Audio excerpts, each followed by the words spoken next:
It's baffled scholars for 2 millennia. It is a puzzle made of multi-dimensional elements, an enigma with roots that reach back to the dawning of time, perhaps before. Daniel explained part of it. Ezekiel and Isaiah had glimpses into it. John saw it all for the time of the end. That time is now. Join Derek and Sharon Gilbert on a journey that spans the course of history, from Eden to Mount Hermon, from Hermon to Babel, from Babel to Rome, from Rome to the cross, and from there to us. Biblical prophecy is coming true before your eyes, and to understand it, you must discern the times both then and now. It's time to unravel the threads of this all-encompassing prophetic paradox. It's time to unravel Revelation. Welcome to Unraveling Revelation. I'm Derek Gilbert. I'm Sharon Gilbert, and we're so glad you've chosen to join us once again on this very long journey through the book of Revelation, but through all of the other books that relate to it. Yes, we had a question from a viewer the other day. It said, when are you going to get back to getting through the book of Revelation itself? We understand the question because we're more than 250 episodes in and we're only up to Revelation 18 or thereabouts, but events in the world keep overtaking us and requiring detours. They do, but also you can't unpack Revelation without unpacking the other books of prophecy. That is absolutely correct. And that begins in Genesis. So if you are new to this program, please go back to the beginning, as they say in The Princess Bride.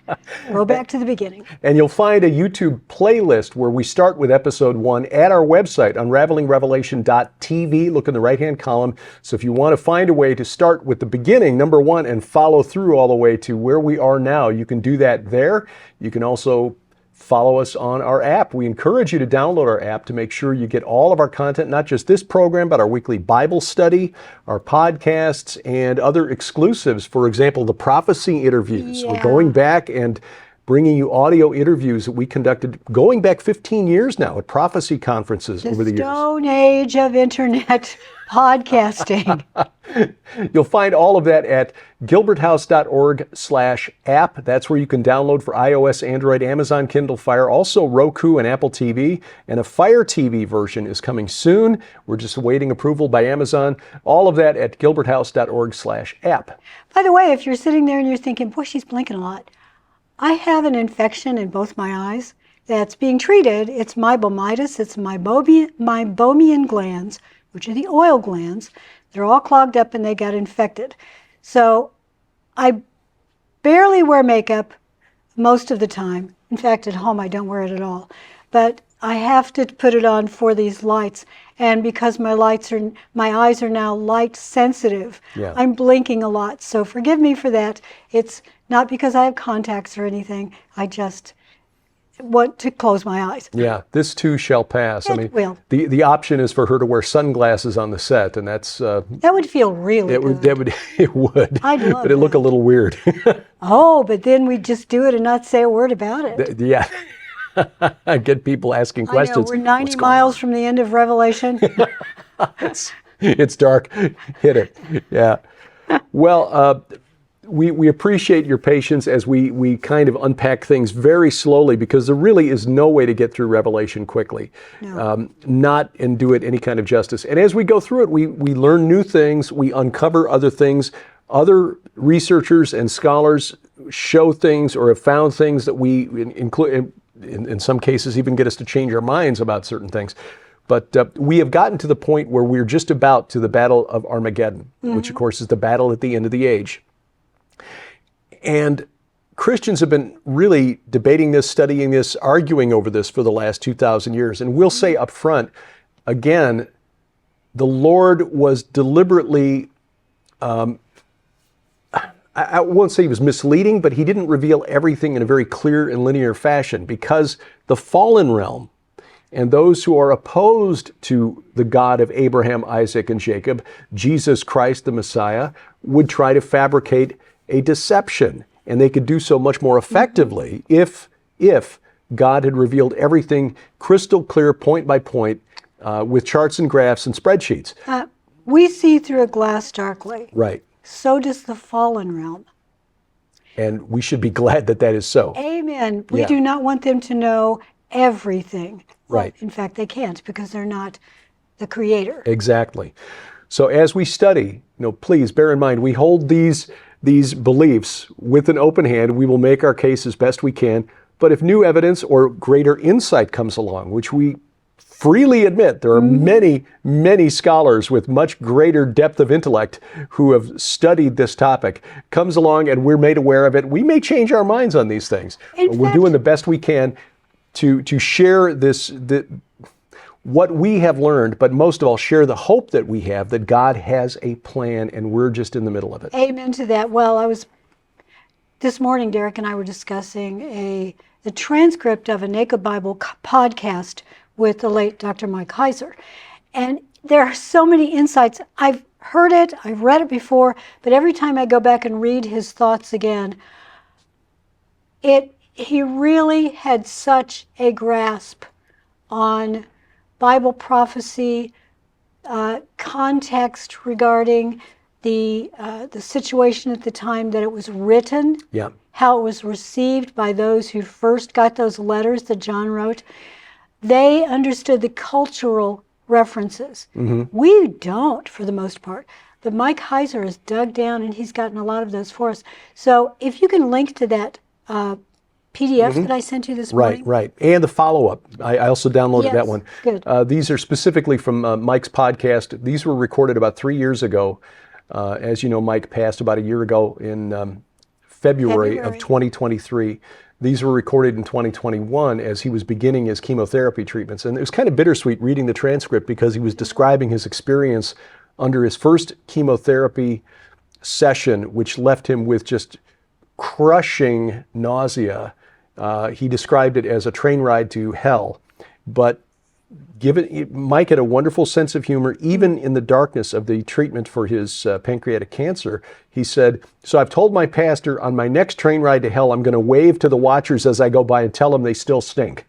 So for somebody who was looking at that diagnosis and having to endure the physical care, where the treatment basically kept him from eating for 3 or 4 days at a time. I know, he lost weight very quickly. Yeah, it was really Again, it was wonderful to see his attitude in the midst of all that, and bittersweet because we dearly miss him. He was a very good friend. So where are you going to start?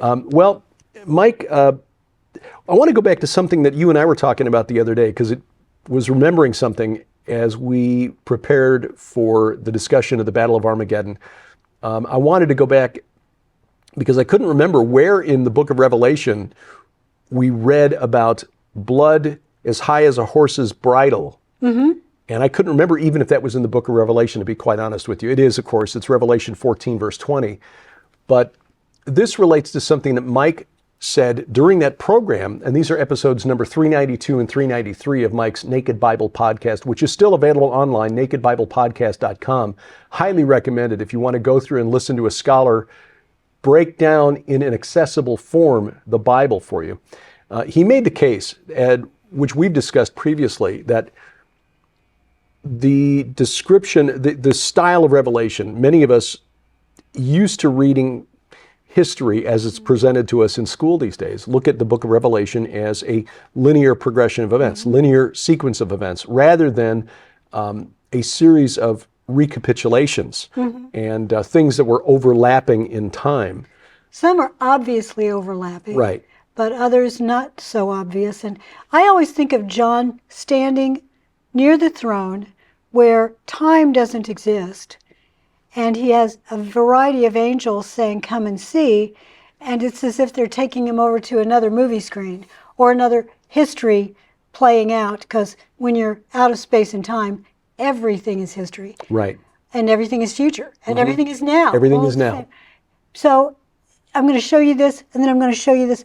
They are shown in the order that the Lord wanted them presented, not necessarily the order in which we are going to experience them. Right.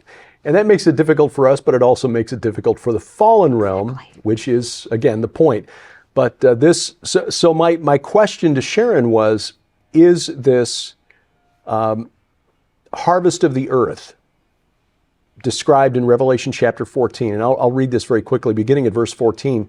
Then I looked, and behold, a white cloud, and seated on the cloud one like a son of man. Now that's a callback to Daniel chapter 7, where one like a son of man, a human, appears next to the Ancient of Days in the throne room. This is Daniel's vision of the throne of God, with a golden crown on his head and a sharp sickle in his hand. And the word for crown there is... I'm looking that up right now. And I was trying to get there. yeah, it is a Stephanos, which is a crown of victory. But interesting that it's golden and not just laurel leaves, which is the typical Stephanos of the Greek and Roman world. A golden crown on his head and a sharp sickle in his hand. May I stop you for a moment? Mm-hmm. We'll assume this is Jesus, and it may well be that like a son of man. However, when Jesus is described later with his eyes like flaming fire and he's coming back, Right. He's wearing many crowns. And diadems, Yes, which are the crowns exactly. of royalty as opposed to the Exactly. crown of victory. Exactly. So this may be Christ, but maybe don't someone know. else, yeah. And another angel came out of the temple, and I would argue that because it is a Stephanos and not a diadem, that it is not Jesus. Now, mind you, Jesus was victorious over death, so he has a right to wear that. True, But and he was fully human while he was here on earth. So, But why write it that way? yeah, Again, it's like it's cryptic. It's Nothing- intentionally coded. and nothing by accident. Exactly. Yeah, But it says, and another angel. one so like a is this son- referring Oh, to yeah, yeah. the previous entity? huh? Or is this simply because he's seen a lot of angels? Uh-huh. Or as he described, yeah, all right, is the one like a son of man, an angel, and then another angel came out of the temple. Right. We know that angels appear as humans, Book of Hebrews. Some have entertained angels unawares. Another angel came out of the temple, calling with a loud voice to him who sat on the cloud, "Put in your sickle and reap, for the hour to reap has come, for the harvest of the earth is fully ripe." So he who sat on the cloud swung his sickle across the earth, and the earth was reaped. Probably an angel. And then keep reading. Yeah. Then another angel came out of the temple in heaven, and he too had a sharp sickle. And another angel came out from the altar, the angel who has authority over the fire. And he called with a loud voice to the one who had the sharp sickle, "Put in your sickle and gather the clusters from the vine of the earth, for its grapes are ripe."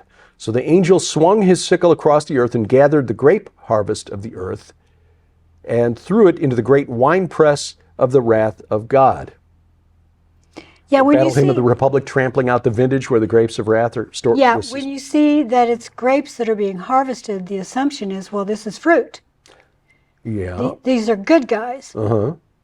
But they're being thrown into a winepress of the wrath, The wrath of God. Right. And the winepress was trodden outside the city, and blood flowed from the winepress as high as a horse's bridle for 1,600 stadia. That's about 184 miles. That's a large chunk of that whole area. Yeah, the winepress trodden outside the city. That's interesting because that is exactly how Jesus was executed. He was outside the city walls. Question. What is 184 miles away from Jerusalem? That's a good question. I meant to look at that this morning, and I didn't do it. Yeah, well, those of you at home, playing the game at home, you can look that up, and Derek will look that up in a bit. In fact, we may do it, refer to it in the next program, but that's a very specific, 1,600 stadia. That's very specific. It is. Yeah, I will look that up. There are online tools where I'll be able to do that, and we will have that for you in the next program. I'm sure, in fact, I know that there are others who have done this and looked at this. Now, backing up. But my question was, as we were preparing for Armageddon, is this related to that battle? It's another one of those, is this immediately sequential? As in, does the second reaping take place we would see it immediately after the first reaping. As we're watching it from Earth, would we see a bunch of people taken? This being, as many think, a pre-wrath rapture. And then following that is Armageddon, what we call Armageddon, the battle. I think likely not, simply because the Battle of Armageddon isn't 3.5 years long. If the pre-wrath rapture is mid-trib, as it's often assumed to be, then that leaves a long time period. The 3.5 point, that mid-tribulation week point, is traditionally thought to be where the beast, the Antichrist, rises from the dead, along with the two witnesses who've been slain. They've been witnessing for 3.5 years. They're now going up.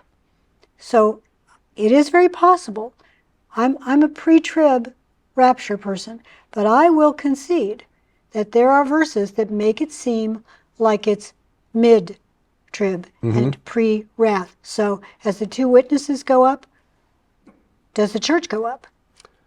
Good question. I don't know the answer to that question. And what I do know is that the day of the Lord probably begins with that 3.5 final year period. So Antichrist comes back to life. Everybody is worshiping him. Done deal. Yeah. There are no specifics there to help us nail all of this down. Just as there, why do the entities that come from the abyss, the watchers who sinned, the angels who sinned, the sons of God from Genesis 6, why do they get out for only 5 months? Did that happen? When does that happen? When does that happen? 5 months before Armageddon? More than likely, and it could be that the Battle of Harmoed, we're going to discuss that in a minute, is that long, 5 months long. It could be that final war? Yeah.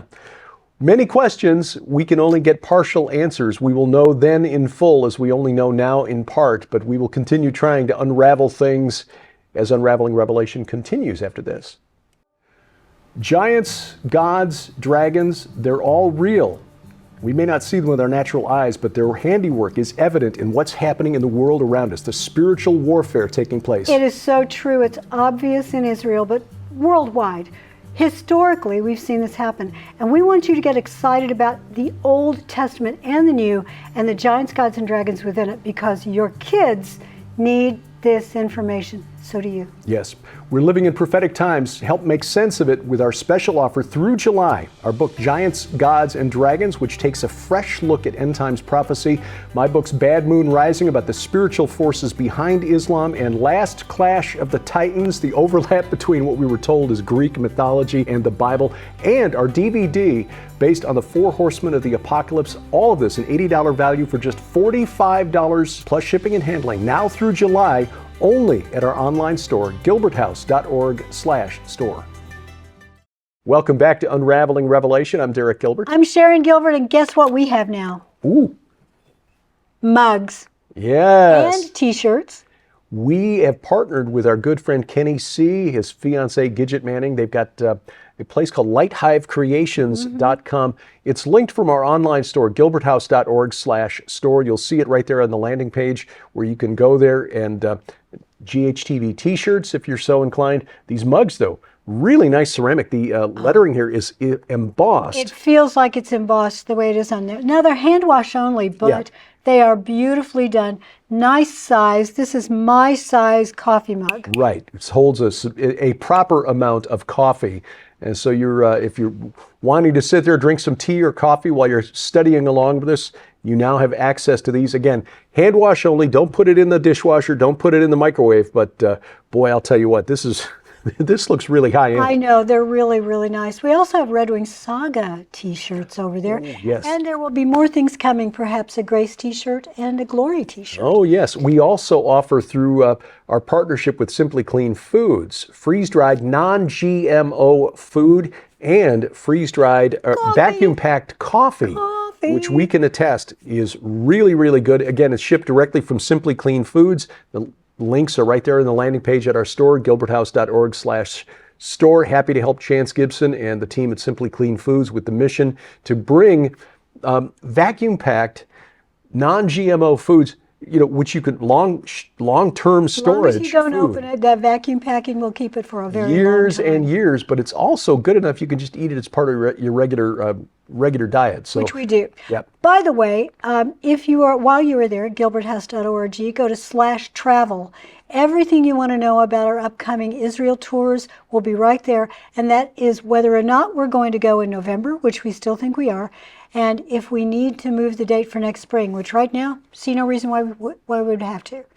So, gilberthouse.org/travel. Now, the reason we even talked about this whole bridal thing this morning is because we're getting into discussing the fall of Babylon. We've talked about that a little bit, which is when something else takes over. Because Inanna's been in charge of the world. She's been told, you're the queen of the earth, you're the queen of heaven, you're the queen of the underworld. Right, the great prostitute of Revelation 17, and she is part of the beast system. She's riding the beast, the 10 kings of the world who we don't believe are human politicians. These are spirit beings who are ruling the earth for a short time as underlings of the beast, who, as we've argued elsewhere, is the spirit of chaos, Leviathan, in our view. And chaos is getting ready to kick her off. That's right, getting ready to kick her off. The whole lead up to Armageddon is kicked off by the sixth bowl judgment, where the angel pours out his bowl on the river Euphrates, which dries it up to prepare the way for the kings of the east. Again, we think these are supernatural entities. We're not talking about China here. We're talking about spirit beings coming from the east, which may be Babylon. As the late Dr. Michael Heiser also believed they're spirit entities. Right. He did not think that they're humans. This is allowing the Avarim, the Rephaim, the spirits of the dead, the spirits of the Nephilim, the giants. Right. They think they're coming back to get bodies, to get human bodies, Right. or to get some kind of body. Maybe it'll be a mental body, a cyber body. Cyber body, or just humans that are demonically possessed. That's entirely possible, because once you take the mark, maybe that makes you, that's sort of like the door into you. Think about that. Yeah. That's a really good point. Now, this may be a callback to the sixth trumpet judgment, the sixth bowl judgment. And again, this gets back into the subject of recapitulation, that the bowls recapitulate the trumpets and so on. Just as the sixth bowl is poured out on the river Euphrates, the sixth trumpet judgment, which precedes it in terms of the scriptures, Revelation 9, this sixth angel blows his trumpet, and the four angels bound in the Euphrates are released. And those four angels who've been prepared for the hour, the day, the month, and the year, released to kill a third of mankind. And the number of mounted troops was twice 10,000 times 10,000, in other words, 200 million. And as we talked before, the Chinese military is about 2.4 million. 200 million is a lot more. Mr. Gilbert? Yes, Mrs. G? What is the last seal? The seventh seal is the, let me go back to Revelation 6 now. Is that all of the people in heaven? Sixth souls in seal is the heaven? great earthquake, and then the seventh seal, let's see, where's the seventh seal? This is Revelation 8, silence in heaven for about half an hour. Then I saw the seven angels who stand before God, and seven trumpets were given to them. So it announces the seven trumpet judgments. Yeah, well, that's generally how these flow. They dovetail in that seventh seal goes to trumpets, seventh trumpet goes to bowls or vials. Right. You're right, though, and Mike Heiser agrees that they are definitely recapitulating one another. It could be another way of saying the same event, or it could be that we're seeing repetition because the Lord is saying the same thing, only louder each time. The other thing that's really interesting is that the description of the 200 million mounted troops in Revelation 9, which begins at verse 13, is say breastplates the color of fire and sapphire and of sulfur, the heads of the horses like lions' heads, fire and smoke and sulfur came out of their mouths. Again, there are those who've interpreted this as being some sort of military hardware, a tank or something like that.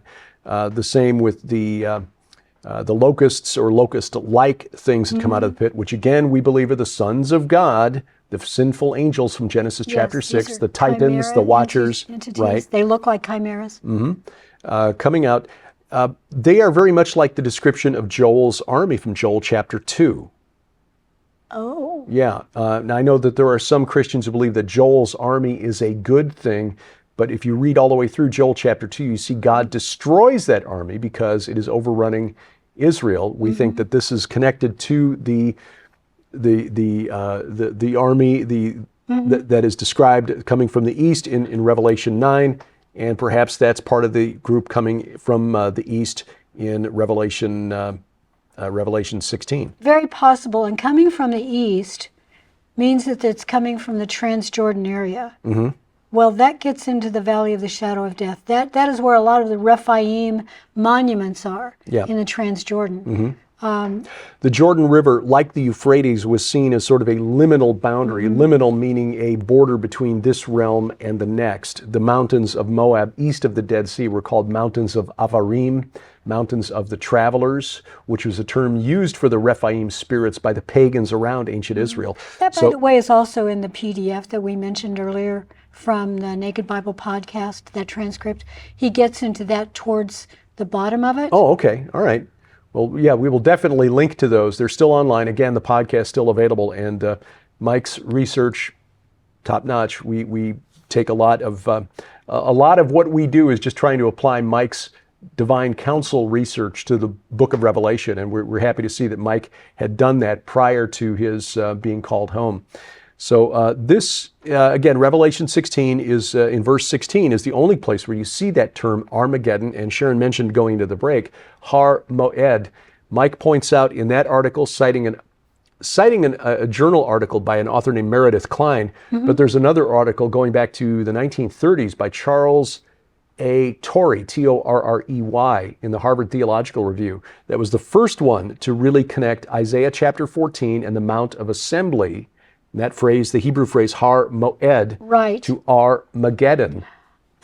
Two things I want to say before we have to say goodbye, and one of those is that's such a big topic, the Har Moed. It needs an entire program, and even then you're not going to really unpack all of the implications and the references to it in the Old Testament, including the Psalms. Today, Jewish eschatologists, those who are looking for Messiah, are looking for the Gog-Magog war to be the next big thing. Because in their scriptures, that is the final battle. Exactly. However, I don't think it is. I think the final battle is the Har Moed battle, what we call the Armageddon battle. I think that there will be a false version of that. There will be a battle for Jerusalem that will end with a false Messiah coming forward and saying, hold on, I can solve this. Yeah. Well, maybe we should talk about that in our next program and kind of unpack that, because even though we are very pro-Israel, as you can see. By my colors? Yeah, her colors, the pin, and the fact that we've been to Israel 4 times now and plan to go back in November, God willing.